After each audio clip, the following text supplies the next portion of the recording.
খুব টেনশন শুরু করে দিলেন।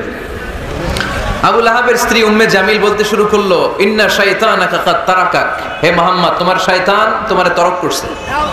নাউজুবিল্লাহ পড়েন। শয়তান দ্বারা উম্মে জামিল সাইয়েদনা জিবরাইল আলাইহিস সালামকে বুঝিয়েছেন। তিনি বুঝিয়েছেন যে মুহাম্মদ, জিবরাইল তোমার কাছে আসে না, শেষ, তোমার দিন শেষ, তোমার খেলা শেষ, আর আসবে না। রাসূল সাল্লাল্লাহু আলাইহি ওয়াসাল্লাম নিজেও ভয় পেয়ে গেলেন। ঘটনা কি? আমার কোনো ভুল হচ্ছে না তো? আমি কোনো অন্যায় করে ফেললাম না তো?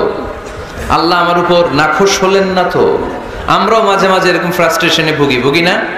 কিরে, আল্লাহ বোধহয় আমারে পছন্দ করে না, এত দোয়া করি, আল্লাহ মনে হয় আমার দোয়া কবুল করে না, আল্লাহ মনে হয় আমারে চায় না, আল্লাহ মনে হয় আমারে ভালোবাসে না। তা না হলে আমার দোয়া কবুল হয় না কেন? আমি এত দুঃখী কেন? রাসূল সাল্লাল্লাহু আলাইহি ওয়াসাল্লাম ঠিক একই টেনশনে পড়লেন, ঠিক একই ডিলেমায় পড়লেন, ঠিক একই পেরেশানিতে ভুগলেন। কিরে, ওহী নাজিল হয় না কেন?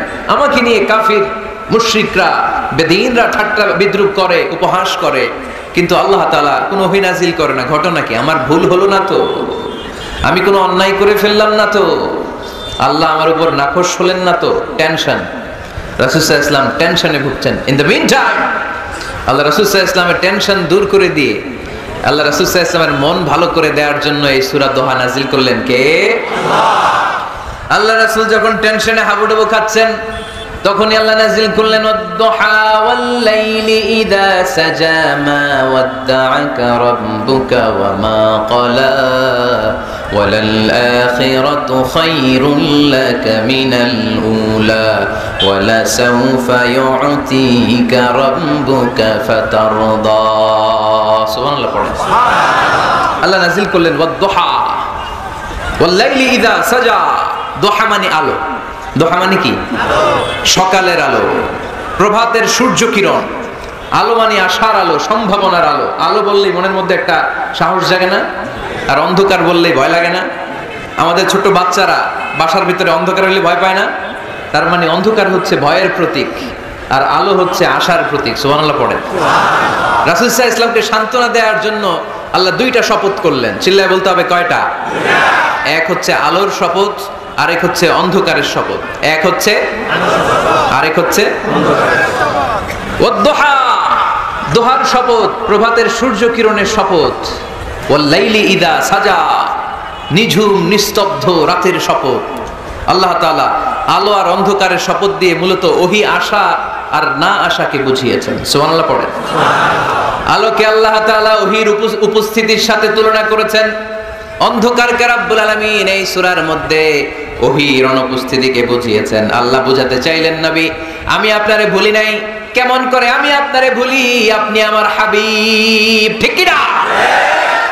আপনি আমার খলিল না, আপনি আমার হাবিব। খলিল মানেও বন্ধু, হাবিব মানেও বন্ধু। ইব্রাহিম আলাইহিস সালাম ছিলেন খলিল, আর আল্লাহ রাসূল ছিলেন হাবিব। খলিলও বন্ধু, হাবিবও বন্ধু, কিন্তু খলিল মানে এমন বন্ধু যেই বন্ধু আল্লাহরে খুশি করার জন্য কাজ করে, আর হাবিব মানে এমন বন্ধু যেই বন্ধুরে খুশি রাখার জন্য আল্লাহ নিজেই কাজ করে। কি কাজ করলেন হাবিবরে খুশি রাখার জন্য? আজকে সব আমরা শুনবো। আল্লাহ বললেন ওয়াদ-দুহা ওয়াল-লাইলি ইযা সাজা, আলোর শপথ, অন্ধকারের শপথ। দোহা মানে আলো, প্রভাতের আলো। আলো দিয়ে আল্লাহ বুঝাইলেন এটা হচ্ছে ওহী। আর ওয়াল-লাইলি ইযা সাজা, রাতের শপথ দিয়ে বুঝালেন এটা ওহীর অনুপস্থিতি। আল্লাহ বুঝাতে চাইলেন, নবী ওহী আসা না আসা দুইটাই আপনার জন্য দরকার। আমি আপনারে ভুলি নাই, আমি আপনারে বর্জন করি নাই, অসম্ভব। আমি আপনার উপর গোসা হই নাই, রাগ হই নাই। আমি ইচ্ছা করেই আপনার একটু বিশ্রামের সুযোগ দেওয়ার জন্য ইচ্ছা করে ওহী পাঠানো বন্ধ রেখেছি। কারণ ওহী রিসিভ করা সাধারণ কোনো বিষয় না। আল্লাহ বলেন, ইন্না সানুলকি আলাইকা কওলান সাকিলা। ও নবী, এটা একটা ভারী বাণী, এটা শক্তিশালী বাণী, এটা একটা পাওয়ারফুল মেসেজ। এটা যেন তেন কোনো বাণী নয়। কোরআনের বাণীটা কার? সব সময় যদি নবী আমি ওহী পাঠাই, আপনার কষ্ট হয়ে যাবে। আমরা সপ্তাহে সরকারি চাকরি যারা করেন 7 দিনে কাজ করেন কয়দিন? হ্যাঁ, 5 দিন। ছুটি কয়দিন? তো পুরা সপ্তাহ 7 দিনে যদি কাজ থাকতো করতে পারতেন? কথা বলেন। আবার 7 দিনে যদি ছুটি থাকতো ভালো লাগতো? আল্লাহ বুঝাতে চাইলেন, নবী লাগাতার যদি ওহী নাজিল করি, এটা রিসিভ করা, এই দাওয়াতটা যথাযোগ্য মর্যাদায় পৌঁছে দেয়া, এটা আপনার জন্য কষ্ট হয়ে যাবে। কারণ ওহী এটা সাধারণ কোনো বাণী নয়। এই বাণীটা কার? আল্লাহ রাসূল যখন ঘোড়ার উপরে কিংবা উটের উপরে থাকা অবস্থায় কোরআনের আয়াত নাজিল হতো ওনার উপর। কোরআনের ভারে, কোরআনের পাওয়ারে উটের পাগুলো, ঘোড়ার পাগুলো মরুভূমির বালির মধ্যে দেবে যেত। এত পাওয়ারফুল বাণী। লাউ আনজালনা হাদাল কুরআনা আলা জাবাল লারাআইতাহু খাশিআম মুতাসাদ্দিআম মিন খাশিয়াতিল্লাহ।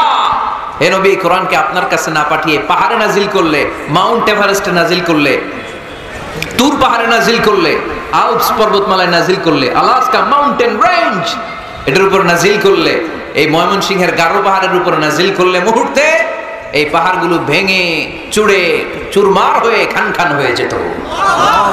তার মানে এই বাণীটা কি হালকা না শক্ত? ওটের উপর থাকা অবস্থায় যখন কোরআন নাজিল হতো ওটের পা দেবে যেত। ঘোড়ার উপর থাকা অবস্থায় কোরআন নাজিল হলে ঘোড়া বসে যেত। শীতের রাতে কোরআন নাজিল হলে আম্মাজান আয়েশা বলেন আমরা কম্বল গায়ে দিয়ে কাঁপতাম। ওয়া ইন্না জাবিনাহু লা ইয়াতাফাসসাদু আরাকান, রাসূল সাল্লাল্লাহু আলাইহি ওয়াসাল্লামের দাড়ি আর থুতনি বেয়ে ঝরঝর করে ঘাম ঝরতো। এক সাহাবীর মাথার মধ্যে পা রেখে বিশ্বনবী শুয়ে আছেন, ঘন্টাখানিক শুয়ে থাকলেন। সাহাবী বলে আমার ব্যথা লাগে না। বিশ্বনবী শুয়ে আছেন, হঠাৎ করে বিশ্বনবী ঘুম থেকে জাগলেন, কিন্তু এই সাহাবীর রানের উপর থেকে মাথা তোলেন নাই। ইন দা মিন টাইম কোরআনের আয়াত নাজিল হওয়া শুরু হলো। সাহাবী বলেন 1 ঘন্টা শুয়ে আছে আমি টের পাই না, কিন্তু যখন কোরআনের আয়াত নাজিল হলো মনে হলো উহুদ পাহাড়টা আমার পায়ের উপরে চেপে বসেছে। ঘন্টাখানিক শুয়ে আছে বিশ্বনবী সাইয়েদনা যায়েদ রাদিয়াল্লাহু তাআলা আনহু রানের মধ্যে মাথা রেখে। উনি টেরই পাচ্ছেন না, কিন্তু ইন দ্য মিন টাইম হঠাৎ করে সাইয়েদনা জিবরাইল কোরআনের আয়াত নিয়ে আসলেন। বিষ্ণু ইসলাম কোরআনের আয়াত রিসিভ করতে শুরু করলেন। যখনই কোরআনের আয়াত নাজিল হলো সাহাবী বলেন বিশ্বনবীর মাথার ওজনটা এত বেড়ে গেল আমার মনে হচ্ছে মুহূর্তের মধ্যে আমার পায়ের রান ফেটে খান খান হয়ে যাবে। তার মানে এই কোরআনের মধ্যে পাওয়ার আছে না নাই? এটাকে হালকা বাণী না ভারী বাণী? প্রতিদিন যদি এই ভারী ভারী কথা বিশ্বনবীর কাছে রিসিভ হয়, বিশ্বনবী এই ওহির ভার স্নায়ুতে সহ্য করতে পারবে?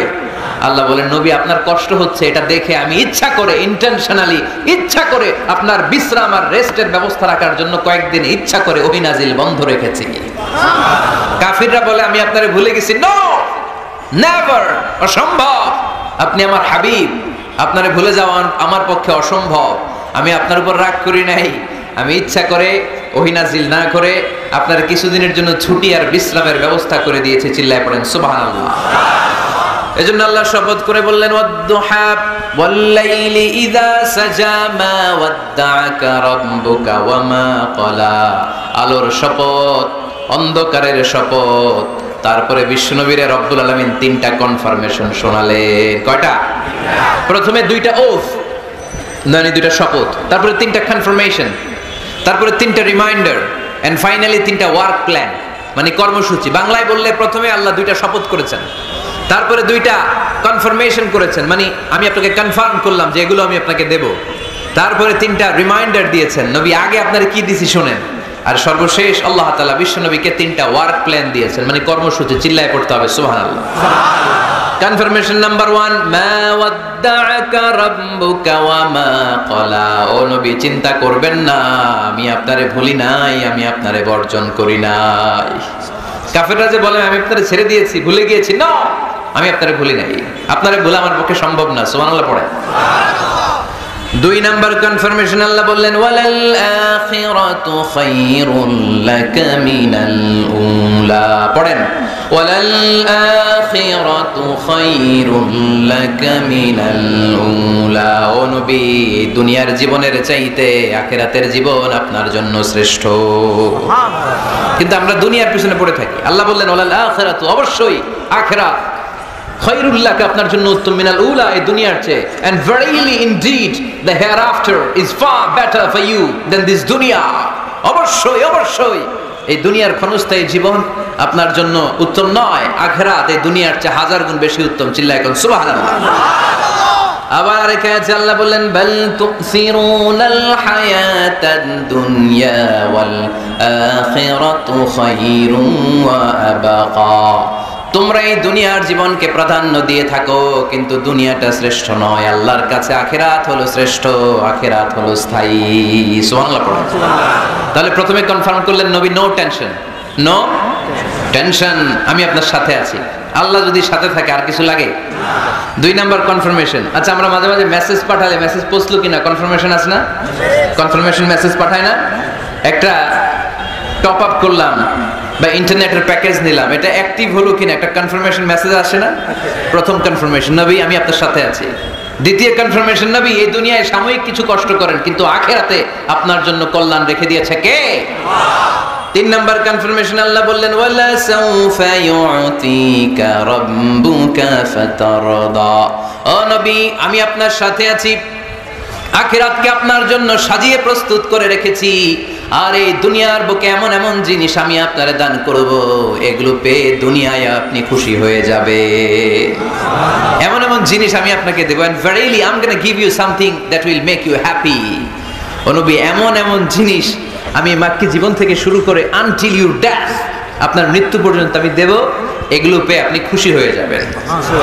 সুবহানাল্লাহ। বাড়িতে যেয়ে বলেন দিবে কে? খুশি করবেন কারে? আল্লাহকে, বিশ্বনবী সাল্লাল্লাহু আলাইহি ওয়াসাল্লামকে। খুশি করবেন কে? আর খুশি হবে কে? বিশ্বনবী। সুবহানাল্লাহ পড়েন। ওয়ালা সাউফা ইউতিকা রাব্বুকা ফাতারদা, নবী এমন এমন জিনিস আমি আপনাকে দেব, আপনার এই পেরেশানি দুঃখ কষ্ট আপনার থাকবে না। কখনোই আমি আপনার মন খারাপ হতে দেব না। যখনই আপনি চিন্তিত, যখনই আপনি টেনশনে আছেন, যখনই আপনি পেরেশানিতে আছেন, এমন নাজ নেয়ামত আর খোশামদেদ আপনারে শোনাবো, সুখের সংবাদ শোনাবো, ওই সংবাদ শুনে আপনি নবী খুশি হয়ে যাবেন। তার মানে নবীর মন ভালো করার দায়িত্ব নিছে কে? আল্লাহ। কি আল্লাহ পাইছি আমরা? বিশ্বনবীর মন খারাপ, তখনই আল্লাহ অ্যাক্টিভ, তখনই আল্লাহ নেয়ামত পাঠায়। কিভাবে বিশ্বনবীর মন ভালো করেন আল্লাহ? মক্কাতে বিশ্বনবী যখন দাওয়াতি কাজ শুরু করলেন, বিশ্বনবী দেখলেন মক্কায় দুইটা লোক আছে, এই দুই লোকের এক লোক যদি আমার ইসলামের ছায়ার তলে না আসে, তাহলে মক্কায় ইসলামের দাওয়াতকে বেগবান করা আমার জন্য কঠিন হয়ে যাবে। বিশ্বনবী সাল্লাল্লাহু আলাইহি ওয়াসাল্লামের মন খারাপ, হায় রে এই দুইটার একজনও তো আমার কথা শোনে না, এই দুইজনের একজনও তো আমার দাওয়াত কবুল করে না। একদিন তাহাজ্জুদের সালাতে বিশ্বনবী সাল্লাল্লাহু আলাইহি ওয়াসাল্লাম কেঁদে কেঁদে আল্লাহর কাছে দোয়া শুরু করলেন। বিশ্বনবীর যে মন খারাপ, আল্লাহ তো এটা বুঝে টুঝে না, তাই না? আল্লাহ তো বুঝে দেখে না, না? তাহাজ্জুদের নামাজে ভারাক্রান্ত মন নিয়ে আল্লাহ রাসূল সাল্লাল্লাহু আলাইহি ওয়াসাল্লাম দোয়া করলেন, আল্লাহুম্মা আইজ্জাল ইসলামা বিআহাব্বির রাজুলাইনি ইনদাক। আল্লাহ মক্কার দুইটা লোকের নাম তোমার কাছে বলবো আজকের তাহাজ্জুদের মুনাজাতে, দুইটা লোকের নাম তোমার কাছে তাহাজ্জুদের ফরিয়াদে আমি উল্লেখ করব। দুইটা লাগবে না, দুইজনের একজনরে দিলেই হবে। আল্লাহ রাসূল দোয়া করলেন, আল্লাহুম্মা আইজ্জাল ইসলামা বিআহাব্বির রাজুলাইনি ইনদাক।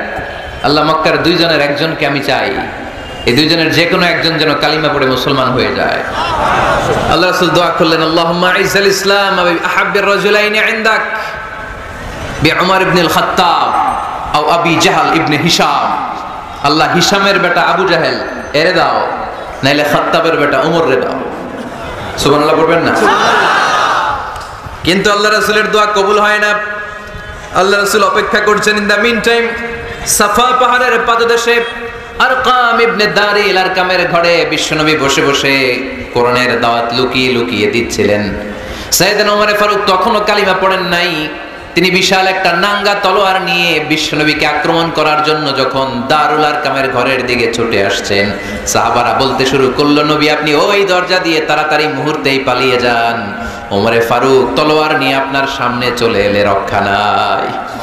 আল্লাহ রাসূল বললেন, তোমরা সরব, দরজাটা খুলে দাও, ওমরকে আমার সামনে তাড়াতাড়ি চলে আসতে দাও। আমার মনে হচ্ছে ওই যে তাহাজ্জুদের জায়নামাজে বসে চোখের পানি ছেড়ে আল্লাহর কাছে যে ওই দিন রাতে দোয়া করেছি, আজকে আমার দোয়াটা কবুল হতে চলেছে। আমার তো মনে হচ্ছে আমার দোয়াটা কবুল হতে চলেছে, সরে যাও। হামজা ইবনে আব্দুল মুত্তালিব চাচারে সরাই দিলেন। সাইয়েদনা ওমর ফারুক তলোয়ার নিয়ে এসে বিশ্বনবীর নূরানী চেহারার দিকে তাকিয়ে মুহূর্তেই কুপকাত হয়ে গেলেন। তলোয়ারটা বিশ্বনবীর সামনে রেখে দিয়ে বললেন, আশহাদু আল্লা ইলাহা ইল্লাল্লাহ ওয়া আশহাদু আন্না মুহাম্মাদান আবদুহু ওয়া রাসূলুহু। আমি সাক্ষ্য দিলাম আল্লাহ ছাড়া কোনো ইলাহ নাই, আপনি মুহাম্মদ আল্লাহর রাসূল। বিশ্বনবীর মন খুশি হয়ে গেল। ওয়ালা সাউফা ইউতিকা রাব্বুকা ফাতারদা। নবী হে, অচিরে এমন এমন জিনিস আমি আপনারে দেব, আপনি পাবেন আর খুশি হবেন, পাবেন আর খুশি হবেন। আপনার মন খারাপ, আমি আল্লাহ নিজ দায়িত্বে মন ভালো করে দেব। পড়েন সুবহানাল্লাহ। সাইয়েদনা ওমর ফারুক মুসলমান হয়ে গেলেন। এবার আবু জাহেল, উতবা, শাইবা, ওয়ালিদ ইবনে মুগিরা এদের টনক নড়ে উঠলো। কারণ ওমর ফারুকের মতো শক্তিশালী লোক মক্কায় দ্বিতীয়টা ছিল। উনি বললেন, ইয়া রাসূলুল্লাহ, আপনি কি সত্য নবী না? আল্লাহ রাসূল বললেন, হ্যাঁ সত্য নবী। এই কোরআন কি সত্য না? সত্য। ইসলাম কি সত্য ধর্ম নয়? এটাও সত্য। ওমরে ফারুক বললেন, ফাফিমাল ইখতিফা, তাহলে লুকায় লুকায় কেন? তাহলে সাফা পাহাড়ের পাদদেশে আরকাম ইবনে আবিল আরকামের ঘরের ভেতরে অন্ধকার কূপে দাঁড়িয়ে কোরআনের তেলাওয়াত কেন? ময়দানে নেমে পড়েন, আমি উমর আছে, দেখি কে কি করবে। রাসূল সাল্লাল্লাহু আলাইহি ওয়াসাল্লাম বললেন, না, এটা মাক্কি জীবন, ধীরে সুস্থে দাওয়াতি কাজ করো। ওমর ফারুকও ছাড়বে না। বললেন, ইয়া রাসূলুল্লাহ, একটা মিছিলের অনুমতি দেন। আল্লাহ রাসূল বললেন, যাও মিছিল দাও। ওমর ফারুক 2টা লাইন করলেন, মোট খুঁজে পেলেন 11 জন। সুবহানাল্লাহ পড়েন। এক লাইনের নেতা বানালেন আল্লাহ রাসূল সাল্লাল্লাহু আলাইহি ওয়াসাল্লামের খুদ চাচা হামজা ইবনে আব্দুল মুত্তালিবকে। আর আরেক লাইনে উনি দাঁড়ালেন, 6 জন 6 জন 12 জন, উনি সহ 12 জনের মিছিল। সুবহানাল্লাহ পড়বেন না? তো মিছিলের সামনে দাঁড়িয়ে উনি একটা ছোট্ট এক বাক্যের ভাষণ দিলেন। উনি বললেন, মান আরাদা আন তাসকুলা উম্মু ইয়াতামা ওয়ালাদু তারমিলা যাওজাতুহু ফালিয়াসুদ্দানি। এই মক্কার নেতা খেতারা, কে আছো? কে চাও মায়ের বুককে খালি করতে? কে চাও সন্তানগুলোর ইয়াতিম বানাতে? কে চাও তোমার স্ত্রীকে বিধবা বানাতে? সামনে আসো, পারলে আমি ওমরে ঠেকাও। ওমরে ফারুক দাঁড়ালেন, দাঁড়িয়ে তাকবীর শুরু করলেন, আল্লাহু আকবার, আল্লাহু আকবার, আল্লাহু আকবার। এক একটা স্লোগানে মক্কার মরুজমিন সেদিন থারথার করে কেঁপেছে। ইতিহাস সাক্ষী, আবু জাহেল, উতবা, শাইবা এই আল্লাহু আকবার স্লোগান আর শুনে নাই। হঠাৎ ভাবলো, ঘটনা কি? কার এত সাহস আমার নির্বাচনী এলাকায় আল্লাহু আকবার নামে স্লোগান দেয়? নেমে আসলো, ঘর থেকে বাইরে আইসা দেখে মিছিলের সামনে কে? ওমর রে দেখা দিছে এক দৌড়। শুধু কাফেররাই সাইয়েদনা ওমরে ফারুককে দেখে দৌড়াতো না, মুনাফিকরাও ওমরে ফারুককে দেখে দৌড় মারতো। ইভেন ইবলিস শয়তান ওমরে ফারুককে দেখলে দৌড় মারতো। সুবহানাল্লাহ পড়তে পারলেন না? আল্লাহ রাসূল ওমরে ফারুককে দেখলে বলতেন, ওমর মা সালাকা শাইতান সালিকান ফাজ্জান ইল্লা সালাকা ফাজ্জান গায়রা ফাজ্জিক। ওমর, ইবলিস শয়তান যদি তোমার কোনো রাস্তা দিয়ে হাঁটতে দেখে, ইবলিস শয়তান ওই রাস্তা রেখে দিয়ে অন্য রাস্তা দিয়ে হাঁটে। ওমরে ফারুক আল্লাহর গিলাফ যে স্পর্শ করলেন আর মিছিল থামালেন, ওইরকম ওমর আমাদের দরকার আছে না নাই? বিশ্বনবী বললেন, লা নাবিয়্যা বা'দি ওয়ালা রাসূলা, আমার পরে কোনো নবী নাই, কোনো রাসূল নাই, তবে আমার পরে যদি কেউ নবী হতো, লাউ কানা বা'দি নাবিয়্যুন লাকানা উমর, আমার পরে যদি নবী হওয়ার যোগ্যতা কারো থাকে, আমার প্রাণের সাহাবা ওমরের ওই যোগ্যতা আছে। প্রভু তুমি বলেছ রাসূল দেবে না, বলনি দেবে না ওমর, বলনি দেবে না হামজা তারিক, খালিদ বিজয় সমর। প্রভু তুমি বলেছ রাসূল দেবে না, বলনি দেবে না ওমর, বলনি দেবে না হামজা তারিক, খালিদ বিজয় সমর। প্রভু তুমি বলেছ রাসূল দেবে না। সুবহানাল্লাহ পড়েন। ওইরকম একটা ওমর হইলে আমাদের জন্য এনাফ। ওই একটা ওমরের অপেক্ষায় বসে আছে গোটা মুসলিম উম্মাহ, চিল্লায় বলো ঠিক কিনা? ওমরে ফারুক কালিমা পড়ে মুসলমান হয়ে গেলেন, বিশ্বনবী খুশি হয়ে গেলেন। ওয়ালা সাউফা ইউতিকা রাব্বুকা, আল্লাহ বললেন, নবী যখনই আপনার মন খারাপ, যখনই আপনি পেরেশানিতে ভুগবেন, যখনই আপনি টেনশন করবেন, তখনই আপনার মন ভালো করে দিবে কে? আল্লাহর ঘোষণা, and verily Allah gonna give you something that will make you happy, এমন জিনিস আমি দেব, আপনি খুশি হয়ে যাবেন। সুবহানাল্লাহ। আল্লাহ রাসূল সাল্লাল্লাহু আলাইহি ওয়াসাল্লাম দাওয়াত দিতে দিতে তায়েফ চলে গেলেন। তায়েফ নাম শুনেছেন? মক্কা থেকে 80 মাইল দূরে। আমি গিয়েছি কয়েকবার। ঠান্ডা এলাকা, 6000 ফিট উঁচু, মেঘ নেমে আসে। তায়েফে গেলে কেউ বিশ্বাসই করবে না এটা সৌদি আরবের অংশ। বৃষ্টি হয়, কি হয়? চাষাবাদ হয়, অনেক ফলমূল আর শাকসবজি পাওয়া যায়। আল্লাহ রাসূল সাল্লাল্লাহু আলাইহি ওয়াসাল্লাম 80 মাইলের মরুর পথ পাড়ি দিলেন। আমাদের মতো প্রাইভেট কারে চড়ে গেছিলেন, তাই না? আহা, এই লম্বা মরুর পথ, তপ্ত মরুভূমি, সূর্যের প্রচন্ড তাপ উপেক্ষা করে তায়েফে গেছিলেন জমির মামলার মীমাংসা করতে। কি করতে? তায়েফবাসীদেরকে দাওয়াত দেওয়ার জন্য। আল্লাহ রাসূলের নিজের কোনো স্বার্থ ছিল? কথা কয় না। তায়েফবাসীদেরকে জাহান্নামের আগুন থেকে বাঁচানোর জন্য, তায়েফবাসীরা যাতে মাইন না খায়। আহা, কি নবী ছিল সে! কোন বন্ধু বলো বেশি বিশ্বস্ত, সে কোন বন্ধু বলো বড় বিশ্বস্ত, কার কাছে মন খুলে দেয়া যায়, কার কাছে প্রাণ খুলে বলা যায়, হওয়া যায় অতি আশ্বস্ত। তার নাম আহমদ বড় বিশ্বস্ত। সুবহানাল্লাহ পড়ুন।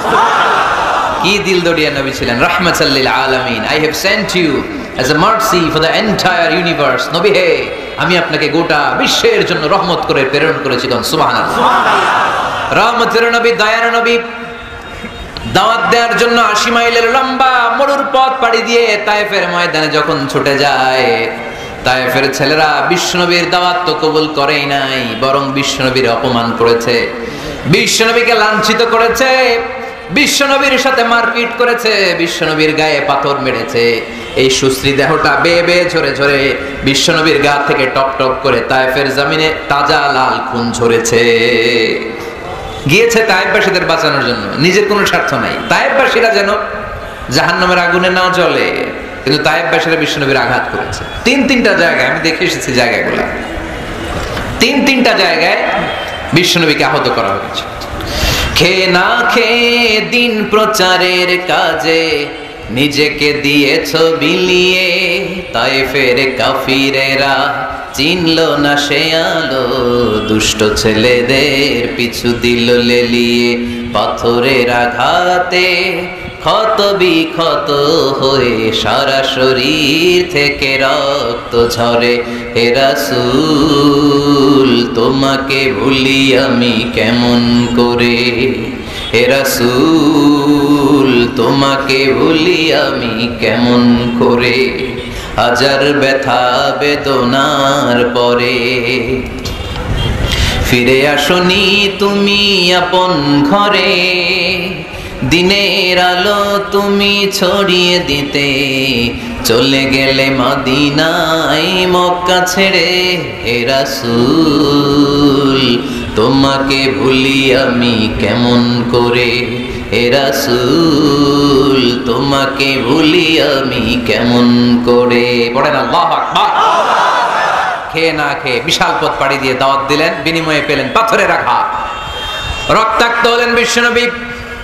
আব্বাস নামে খ্রিস্টান ছেলে বিশ্বনবীর হাতে কালিমা পড়ে মুসলমান হয়ে গেল। আল্লাহু আকবার। বিশ্বনবী খেজুর বাগানে ঢুকলেন, গা দিয়ে ঝরো ঝরো ঝরো ঝরো করে রক্ত বয়ে যায়। সাইয়েদনা যায়েদ রাদিয়াল্লাহু তাআলা আনহু পানি নিয়ে আসলেন। বিশ্বনবী ওযু করলেন, ফজরের নামাজে দাঁড়িয়ে লম্বা কেরাত পড়লেন। কেরাত শেষে বিশ্বনবী বসে আছেন, মন খারাপ। কার মন খারাপ? 80 মাইলের পথ পাড়ি দিয়ে আসলাম, মিশন তো সাকসেসফুল হয় নাই, কেউ তো কালিমা পড়ে নাই, আরো আমার পিছু লেগেছে, আহত করেছে আমাকে। বিশ্বনবীর মন খারাপ। এত কষ্ট করে, এত ভালো মন নিয়ে, এত সুন্দর করে দাওয়াত দিলাম, কেউ দাওয়াত শুনলো না। বিশ্বনবীর মন খারাপ, আর এই দৃশ্য আরশের উপর থেকে দেখে কে? আল্লাহ বললেন, নবী আপনার মন খারাপ, আপনার যখনই মন খারাপ তখনই আমার সাহায্য আছে না নাই? ওয়ালা সাউফা ইউতিকা রাব্বুকা ফাতারদা। আল্লাহ জানিয়ে দিলেন, নবী আপনি জানেন না, আপনি দেখেন নাই, ফজরের লম্বা কোরআনের তেলাওয়াত যখন আপনি করছিলেন, আপনার পিছন দিয়ে একদল জিন চলে যাচ্ছিল। জিন কারা যাচ্ছিল? এই জিন জাতি বিশ্বনবীর তেলাওয়াত শুনে থমকে দাঁড়িয়েছে। কিরে, এত সুন্দর বাক্য তো জীবনে শুনি নাই, এত সুন্দর কথামালা, শব্দের ব্যঞ্জন, ভাষার মাধুর্য, অলংকার কখনো তো শুনি নাই। এটা তো কোনো মানুষের বানানো কথা হতে পারে না, এটা মন্ত্র হতে পারে না, এটা কবিতা হতে পারে না, এটা নিশ্চয় আল্লাহর বাণী। ইন্না সামি'না কুরআনান আজাবা ইয়াহদি ইলার রুশদি ফাআমান্না বিহি। নিশ্চয় আমরা আজীব কোরআন শুনেছি, শুধু শুনেই ক্ষান্ত থাকবো না, যেই কোরআন শুনেছি ওই কোরআনের উপর বিশ্বাস এনে আমরা জিনেরা মুসলমান হয়ে গেলাম। তারা তাদের এলাকায় যে দাওয়াত দিতে শুরু করলো। এই দৃশ্য বিশ্বনবী দেখছে নাকি? বিশ্বনবী তো তেলাওয়াত করতেছে ফজরের নামাজে। বিশ্বনবীর যখন মন খারাপ, আল্লাহ জানিয়ে দিলেন, নবী মন খারাপের কারণ নাই, দিতে আসছিলেন দাওয়াত দৃশ্যমান জাতিকে, মানে মানুষকে, কিন্তু এদের উপর যদিও দাওয়াত ফলপ্রসূ হয় নাই, অদৃশ্যমান এক জাতি, জিন জাতি আপনার মুখ নিঃসৃত কণ্ঠে সুন্দর তেলাওয়াত শুনে পুরো জিন জাতি কালিমা পড়ে মুসলমান হয়ে গেছে।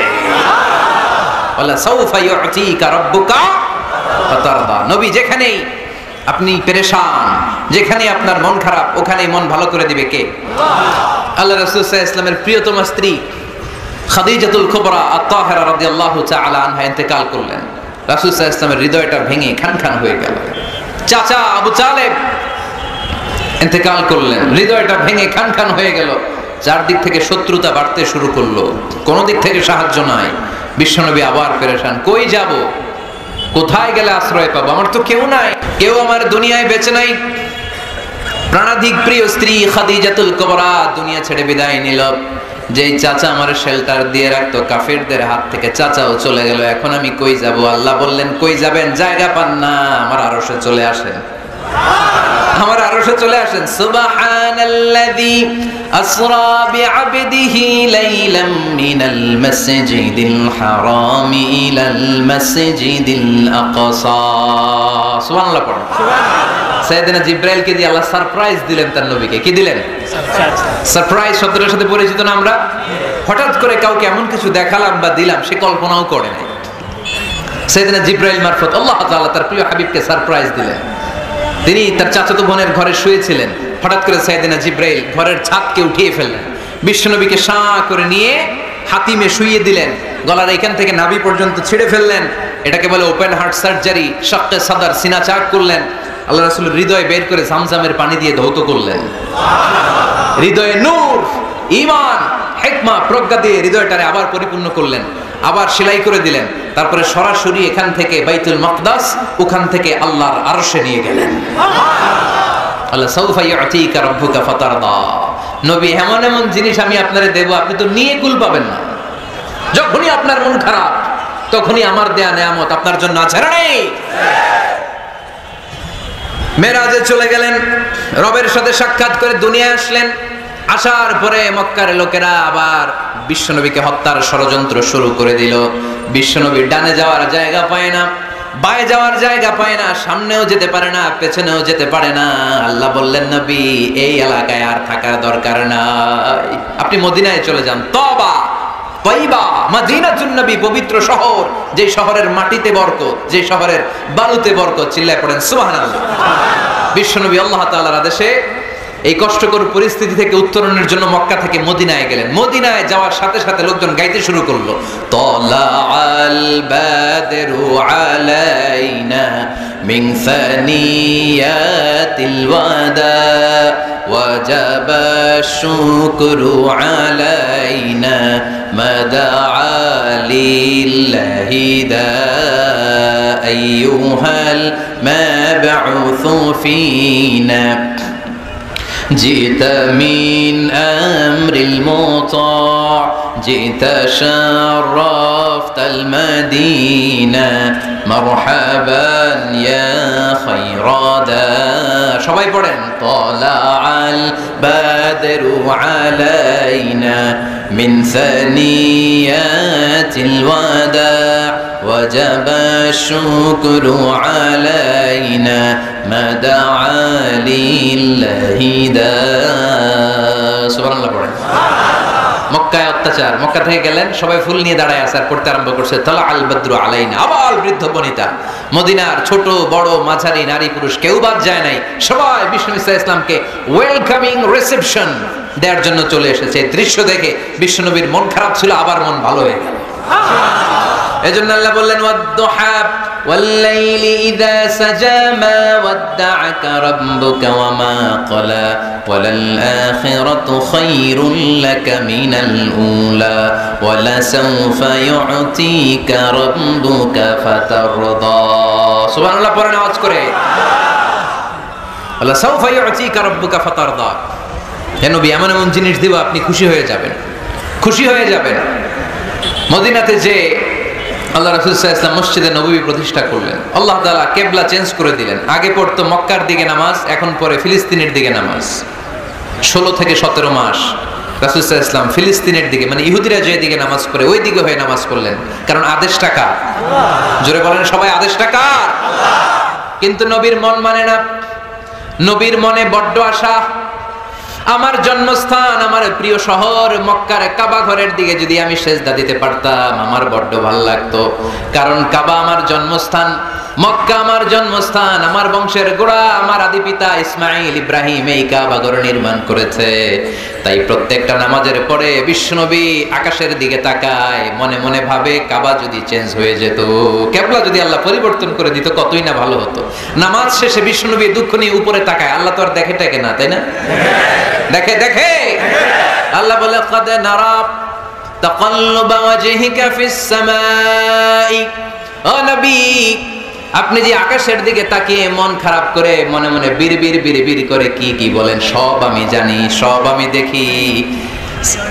ফাওয়াল্লি ওয়াজহাকা শাতরাল মাসজিদিল হারাম, আর দেরি নয়, আর কাল বিলম্ব নয়, যেখানে ফিরে আপনার সেজদা দিতে মনে চায় আজ থেকে ওই কাবার দিকে আপনার কিবলা আমি মুহূর্তেই পরিবর্তন করে দিলাম গো নবী। নবীর যেটা মন চাইতেছে আল্লাহ ওইটাই দিতেছে। সুবহানাল্লাহ পড়েন। এজন্যই বলেছি খালিল মানে এমন বন্ধু যেই বন্ধু আল্লাহরে খুশি করার জন্য কাজ করে, আর হাবিব মানে এমন বন্ধু যেই বন্ধুরে খুশি করার জন্য আল্লাহ নিজেই কাজ করে। কোন সুবহানাল্লাহ। ফাওয়াল্লি ওয়াজহাকা শাতরাল মাসজিদিল হারাম, মসজিদে হারামের দিকে মুখ ঘুরান নবী, মুখ ঘুরান। আপনার দুঃখ আমার সহ্য হয় না, যেদিকে আপনার নামাজ পড়তে মনে চায় ওই কাবার দিকেই পড়েন, চিল্লায় এখন সুবহানাল্লাহ। এভাবে যত জায়গায় নবী চিন্তিত, নবীর চিন্তা দূর করে দিছে কে? আল্লাহ রাসূল এই কোরআন থেকে জানতে পারলেন আগের নবীরা হায়াত পেয়েছে 1000 বছর, 2000 বছর। আগের নবীর উম্মতেরা হায়াত পেয়েছে 800 বছর, 1200 বছর। আমাদের নবী পৃথিবীতে বেঁচে ছিলেন কয় বছর? সবাই বলেন। এবং সুনানে তিরমিজির হাদিস, আল্লাহ রাসূল সাল্লাল্লাহু আলাইহি ওয়াসাল্লাম বলেছেন আমারু উম্মতি মা বাইনা 60 ইলা 70, আমার উম্মতের গড় বয়স হবে 60 থেকে 70। ওয়া আকাল্লুহুম মা ইয়াজুজু যালিক, এর চেয়ে বেশি হায়াত পাবে হাতে গোনা অল্প কয়েকজন। বেশিরভাগই 60-70 এর মধ্যে মরে শেষ, ঠিক কি না? এখন আমাদের সমাজের কি অবস্থা? এটাই তো। আপনাদের টাঙ্গাইলের কি অবস্থা? কত কত বাঁচে? 100 বয়স হয়েছে এরকম কে কে আছেন দেখি? টাঙ্গাইল ওই যে একজন হাত তুলছে, যুবক হাত তুলছে, মানে বুঝাইতে চাইছে হুজুর দোয়া করেন 100 বছর বাঁচতে চায়।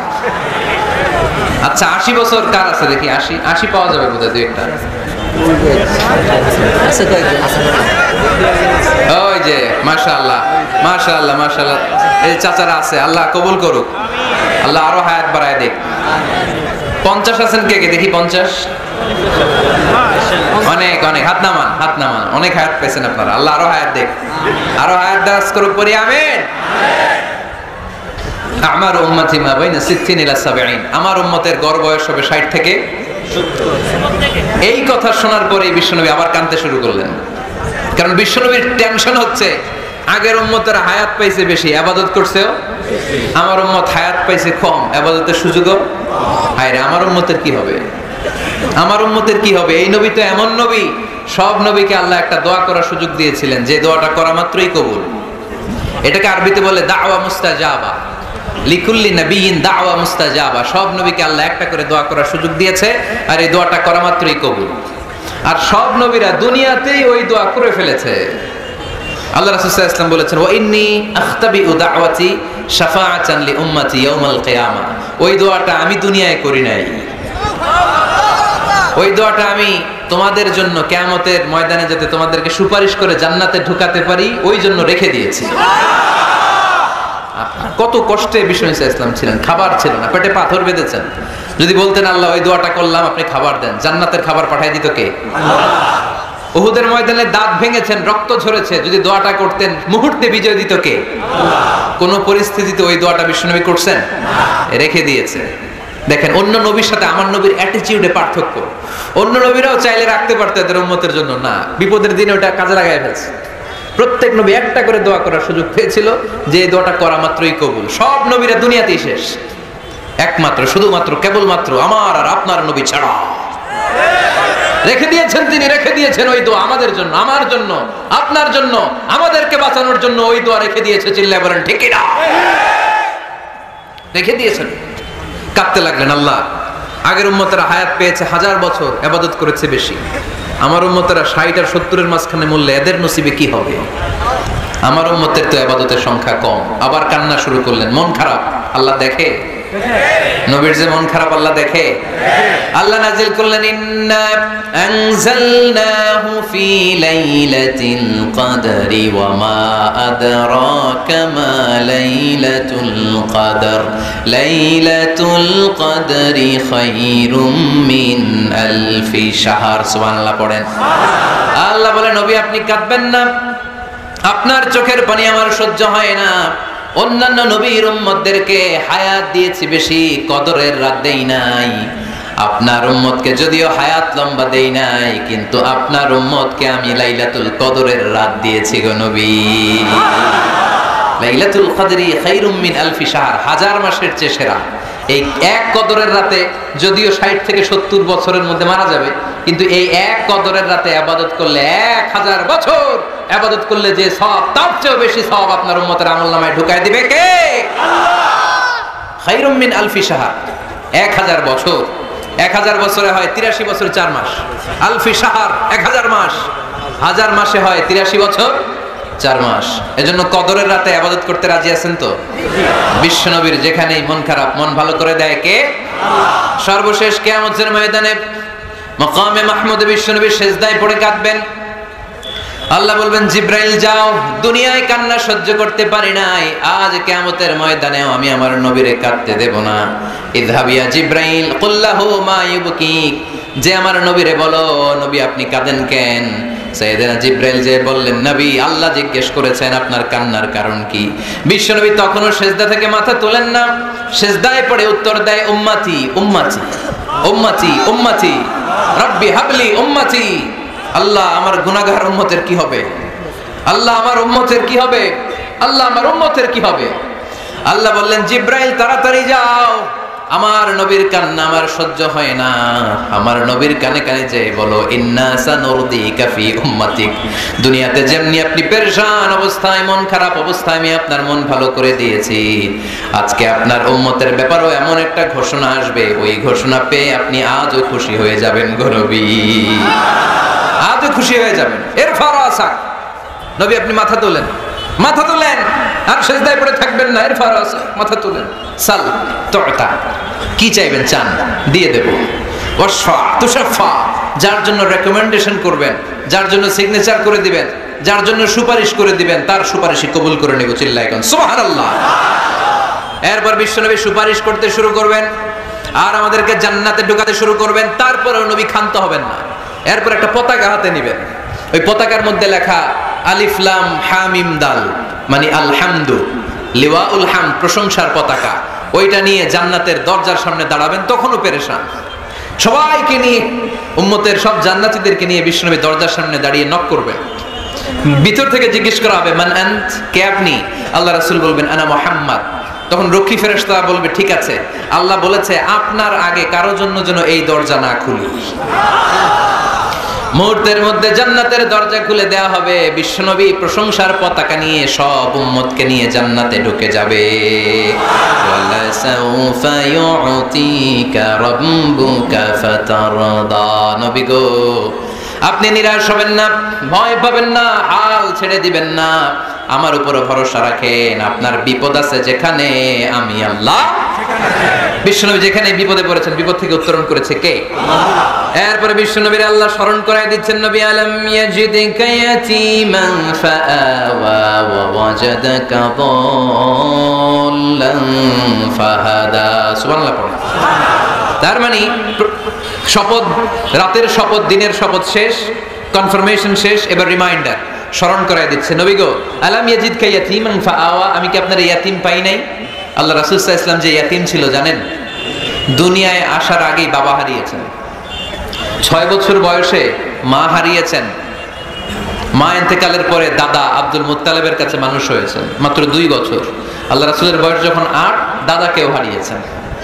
তারপরে চাচার কাছে ইয়াতীম নবী মানুষ হয়েছেন। আল্লাহ বললেন নবী টেনশন কিসের, ওই যে আপনি ছোট্টবেলায় ইয়াতীম ছিলেন, আমি নিজেই আপনার চাচার মাধ্যমে আপনার লালন পালনের ব্যবস্থা করে দিয়েছি, আমি পথ দেখিয়েছি। আপনি ছিলেন দল্লান, দল শব্দের একটা অর্থ হচ্ছে ভ্রষ্ট বা গোমরা। আল্লাহ রাসূল কি ভ্রষ্ট ছিল? গোমরা ছিল না। আল্লাহ রাসূল ভ্রষ্ট ছিলেন না, গোমরা ছিলেন না। যদিও অফিসিয়ালি তিনি 40 বছর বয়সে নবী হয়েছেন, কিন্তু ওনার 40 বছরের আগের জীবনেও আমাদের জন্য অনুকরণীয় অনুপম আদর্শ। চিল্লায় বলেন ঠিক কিনা? এখানে দলের অর্থ হচ্ছে নবী, you are searching the right way, then I guided you to the right way. You are searching the truth, আপনি সত্য পথ খুঁজছিলেন, খুঁজে পাচ্ছেন না, কোনটায় কোনটায় আপনি পথ হারা পথিকের মতো খুঁজছিলেন। অনেক সময় হয় না কি রে, টাঙ্গাইল যাবো, রাস্তা কি এইটা না ওইটা? মাঝে মাঝে আমরা দোদুল্যমান থাকি, আছে না নাই? আল্লাহ বললেন নবী আপনি সত্য খুঁজছিলেন, সত্য কি এদিকে না ওদিকে?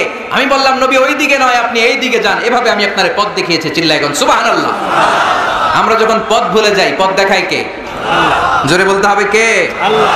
আমি যদি কোনদিন পথ ভুলে যাই, হাত ছানি দিয়ে কাছে নিও, মমতার বন্ধনে আমায় বেঁধে সব ভুল ক্ষমা করে দিও। পড়েন, আমি যদি কোনদিন পথ ভুলে যাই, হাত ছানি দিয়ে কাছে নিও, মমতার বন্ধনে আমায় বেঁধে সব ভুল ক্ষমা করে দিও। চিল্লায় পড়তে হবে আমিন। এটা কিন্তু একটা দোয়া, যদি আল্লাহ পথ ভুলে যাই পথ দেখায় দিও। প্রতিদিনই কিন্তু এই দোয়াটা পড়ি সূরা ফাতিহায়, ইহদিনাস সিরাতাল, সবাই বলেন ইহদিনাস সিরাতাল, O Allah show us the right path, show us the correct path, show us the straight path। আল্লাহ সোজা রাস্তা দেখান, যে রাস্তা শুরু হয়েছে দুনিয়ায় ঢুকে গিয়েছে জান্নাতে। ওয়াজাদাকা দাল্লান, আপনি পথ খুঁজছিলেন, আমি আপনার পথ দেখিয়েছি। ওয়াজাদাকা আইলান ফাআগনা, আপনি ছিলেন নিঃস্ব, আমি আপনাকে ধনাঢ্য বানিয়েছি। তাফসিরে এসেছে ফাআগনা বিখাদিজা, আমি খাদিজার সাথে বিয়ে পড়াইয়া দিয়ে আপনাকে ধনী বানাইয়া দিয়েছি। আল্লাহ রাসূল সাল্লাল্লাহু আলাইহি ওয়াসাল্লাম খাদিজা রাদিয়াল্লাহু তাআলা আনহার ব্যবসায় কাজ করতেন। আল্লাহ রাসূল সাল্লাল্লাহু আলাইহি ওয়াসাল্লামের আমানতদারিতায় মুগ্ধ হয়ে আম্মাজান খাদিজা বিয়ের প্রস্তাব পাঠালেন। বিয়ে হয়ে গেল, আরশের উপর থেকে আল্লাহ সাইয়েদানা খাদিজাকে সালাম পাঠালেন। সুবহানাল্লাহ। আর সাইয়েদাতুনা খাদিজা বললেন নবী আজ থেকে আমার সম্পদ বলে কোনো কথা নাই, সব সম্পদ আপনার পায়ের সামনে আমি ঢেলে দিলাম, আপনার যা মনে চায় এটা দিয়ে করেন, ইসলামের দাওয়াত দেন। ফাআগনা বিখাদিজা, খাদিজার সাথে বিয়ে করিয়ে দেওয়ার মাধ্যমে আল্লাহ রাসূলকে ধনী বানায় দিল কে? তার মানে তিনটা রিমাইন্ডার দিলেন। এক নম্বরে আপনি এতিম ছিলেন, লালন পালনের ব্যবস্থা করলাম। আপনি পথ খুঁজছিলেন, আমি আপনার সঠিক পথের দিশা দিয়ে দিলাম।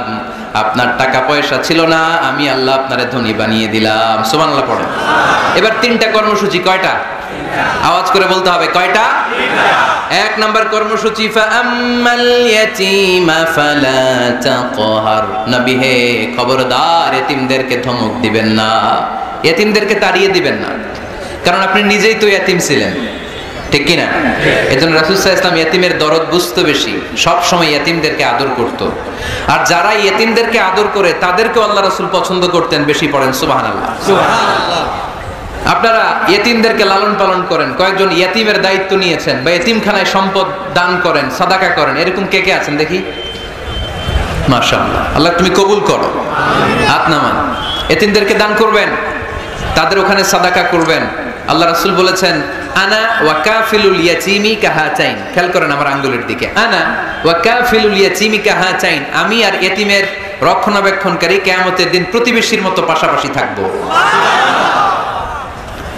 এক সাহাবী এসে বললেন ইয়া রাসূলুল্লাহ আমার হৃদয়টা বড্ড শক্ত, হৃদয় নরম হয় না, চোখ দিয়ে পানি নামে না, কি করব? ইশতাকি কাসওয়াতাল কলব। আল্লাহ রাসূল বললেন হৃদয় নরম করতে চাও, ইরহামিল ইয়াতীম, এতিমের উপর রহম করো, ওয়ামসাহ রাসা, এতিমের মাথায় হাত বুলিয়ে দাও, ওয়া আতইমহু মিন তাআমিক, তুমি যা খাও সেখান থেকে এতিমের সাথেও খাবার শেয়ার করো, তালিনু কলবুক, তোমার হৃদয়টারে নরম করে দিবে কে? আল্লাহ।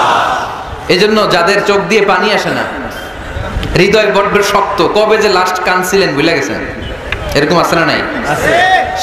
শেষ কবে যে কাঁদছিলাম মনে নাই, চোখ দিয়ে পানি নামে না, হৃদয় শক্ত। এতিমের মাথায় একটু হাত বুলাইয়ে দিন, এতিমখানায় একটু সম্পদ পাঠিয়ে দিন, ওদের সাথে বসে একটু খাবার দাবার খায়েন, আপনার হৃদয়টারে নরম করে দিবে কে? এই বাংলার জমিনে অনেক লোক আছে এতিমের সম্পদ খেয়ে মেরে দেয়, আছে না নাই? আল্লাযীনা ইয়াকুলুনা আমওয়ালাল ইয়াতামা যুলমান ইন্নামা ইয়াকুলুনা ফি বুতুনিহিম নারা ওয়া সায়াসলাউনা সাঈরা। আল্লাহ বললেন খবরদার এতিমের সম্পদ মেরে দিও না, যারা এতিমের সম্পদ অন্যায়ভাবে ভক্ষণ করেছো তারা সম্পদ খাও নাই, পেটে আগুন ঢুকিয়েছো, কিয়ামতের দিন ওই আগুনের মধ্যেই থাকবা, ঠিক কি না? ভাই মারা গেছে, ভাতিজার দায়িত্ব পাইছে, সব সম্পদ মাইরা খেয়ে দিচ্ছে, আছে না নাই? খবরদার, সম্পদ খান নাই আপনি, আগুন খাইছেন, আগুন ঢুকিয়েছেন পেটে, আর ওই আগুনের মধ্যে আপনার বাসস্থান জাহান্নামে নির্ধারণ করে দিবে কে? এজন্য বিশ্বনবীর প্রথম কর্মসূচি দিলেন আল্লাহ। নবী যেহেতু আপনি ইয়াতিম ছিলেন, তাই ফাআম্মাল ইয়াতীমা ফালা তাকহার, নবী ইয়াতিমদেরকে আপনি ধমক দিবেন না, তাড়িয়ে দিবেন না। 2 নাম্বার কর্মসূচি ওয়া আম্মাস সাইলা ফালা তানহার, নবী গো যারা ভিক্ষা করতে আসে ভিক্ষুককে কখনো নবী তাড়িয়ে দিয়েন না, ভিক্ষুককে তাড়াবেন না, ধমক দিবেন না। অনেকে ধমক দেয়, আছে না নাই? আপনি বড় সাহেব, বড় বাড়ির মালিক, একজন আসছে ভিক্ষা করতে, আপনি তাড়ায় দিচ্ছেন, ওরেও বড় সাহেব বানাইতে পারতো কে? ও যেখানে দাঁড়িয়ে ভিক্ষা করে ওই জায়গায় আপনারা ভিক্ষুক বানাতে পারতো কে? আপনি গাড়িতে চড়ে বেড়ান, রাস্তায় জ্যামের মধ্যে যখন প্রাইভেট কারগুলো আটকে যায়, পথ শিশুরা ছোট্ট ভাঙ্গা থালা নিয়ে গ্লাসের সামনে এসে গ্লাসে নক করে, বলে স্যার 2 দিন ধরে কিছু খাই নাই, 5টা টাকা দেন, বলে না? আহা, গ্লাসও নামায় না অনেকে, ধমক দেয়। খবরদার, ধমক দিয়েন না। ওরে প্রাইভেট কারে বসাইতে পারতো কে? ভাঙ্গা থালা দিয়ে আপনারে ফুটপাতে নামায় দিতে পারতো কে? এই যে বিশ্বনবীরে সাবধান করলেন, বিশ্বনবীকে বলার মাধ্যমে গোটা উম্মার জন্য আল্লাহ শিক্ষা রেখে দিয়ে বললেন, ফাআম্মাল ইয়াতীমা ফালা তাকহার ওয়া আম্মাস সাইলা ফালা তানহার। ও নবী, খবরদার, ইয়াতিমদের সাথে কখনো কর্কশ আচরণ করবেন না। যারা ভিক্ষা করতে আসে, যারা ফরিয়াদি, তাদেরকে ধমক দিয়ে তাড়িয়ে দিবেন না। ওয়া আম্মা বিনিআমাতি রাব্বিকা ফাহাদ্দিস, সুখে দুঃখে সব সময় আল্লাহর নেয়ামতের বর্ণনা শুরু করে দেন। আলহামদুলিল্লাহ পড়েন। ওয়া আম্মা বিনিআমাতি রাব্বিকা ফাহাদ্দিস, যে নেয়ামত পেয়েছেন এটা বর্ণনা করেন। আমরা নেয়ামতের শুকরিয়াও করব, বর্ণনাও করব। ইন্নাল্লাহা ইউহিব্বু আইয়ারা আসারা নি'মাতিহি আলা আবদি, আল্লাহ তাআলা যে নেয়ামত বান্দাকে দিয়েছে, ওই নেয়ামতের বহিঃপ্রকাশ ওই বান্দার গায়ে, শরীরে, কাজে দেখতে চায়। আলহামদুলিল্লাহ পড়েন। এজন্য যারা টাঙ্গাইলের ধনী আছেন, সিরাপাড়া কাপড় পরবেন না। আপনি ধনী, আপনি সুন্দর জামা পরবেন আর বলবেন আলহামদুলিল্লাহ, আল্লাহ দিয়েছে আমাকে, আল্লাহ 5 তলা বাড়ির মালিক বানাইছে, মাথাটা নিচু করে শুকরিয়া করুন, আলহামদুলিল্লাহ, আল্লাহ দিয়েছে এই বাড়ি আমারে। আপনি 10 বিঘা জমির মালিক, আপনি বলতে পারবেন অসুবিধা নেই, আল্লাহ দিছে আমার, আলহামদুলিল্লাহ, কারণ আল্লাহই বলেছে ওয়া আম্মা বিনিআমাতি রাব্বিকা ফাহাদ্দিস, ফাহাদ্দিস, ফাহাদ্দিস, বর্ণনা করো, আল্লাহ কি নিয়ামত দিয়েছে বর্ণনা করো। এটার বহিঃপ্রকাশ যেন তোমার মধ্যে থাকে। কিপটামি করার সুযোগ ইসলামে নাই। দান করার সময় ভারসাম্যপূর্ণ দান। তাহলে প্রথম কর্মসূচি, ইয়াতিমদেরকে তাড়িয়ে দেওয়া যাবে না, ভিক্ষুকদেরকে ধমক দেওয়া যাবে না, আর বিপদে আপদে সবসময় প্রশংসা করবো কার? সূরাতুদ দোহার এই হচ্ছে শিক্ষা, যে মুমিন কখনো হাল ছাড়ে না। আমার নবীরে বিপদে আপদে যে আল্লাহ সাহায্য করছে, ওই আল্লাহ তো নাই না? ওই আল্লাহর শক্তি, ক্ষমতা, মর্যাদা, সার্বভৌমত্ব আগের মতো আছে না নাই? এই জন্য বিষ্ণু ঈসা ইসলামকে বিপদে যিনি সাহায্য করেছে, আমাদেরকেও বিপদে পড়লে সাহায্য করবে কে? আল্লাহ। এই জন্য সূরাতুদ দোহার কেন্দ্রীয় আলোচ্য বিষয়। আর আমাদের জন্য শিক্ষা হচ্ছে, মুমিন কখনো হাল ছাড়ে না, মুমিন কখনো হতাশ হয় না। টাঙ্গাইলের যুবক ছেলেরা আওয়াজ করে উত্তর বলো, মুমিন কখনো হতাশ হতে পারে? হাল ছাড়তে পারে? ভরসা হারাতে পারে? মুমিন ভরসা রাখে একজনের উপর, চিল্লায় বলো তিনি কে? আমরা বিপদে আপদে আল্লাহর উপর ভরসা রাখবো। যখন বিপদ আসে আমরা ধৈর্য ধারণ করব। ধৈর্য ধারণের সওয়াব আছে না নাই? কারণ মুমিন জানে রাত্রি যত গভীর হয়, অন্ধকার তমানিসা ভেদ করে সুবহে সাদেক হয়। গর্ভবতী নারীর যেদিন পেটের ব্যথাটা বেশি বাড়তে থাকে, বোঝা যাচ্ছে নতুন মেহমান আগমনের সময় কাছে এসেছে। জোরে কোন ঠিক কিনা? তেমনি মুমিনের জীবনে দুঃখ, কষ্ট, বিপদ যদি আসে, বুঝতে হবে সুদিন, ভালো দিন, কল্যাণের দিন সামনে অপেক্ষা করছে। চিল্লায় বলেন ঠিক কিনা? তাই হাল ছাড়া যাবে না, নিরাশ হওয়া যাবে না, ভরসা রাখবো সবাই।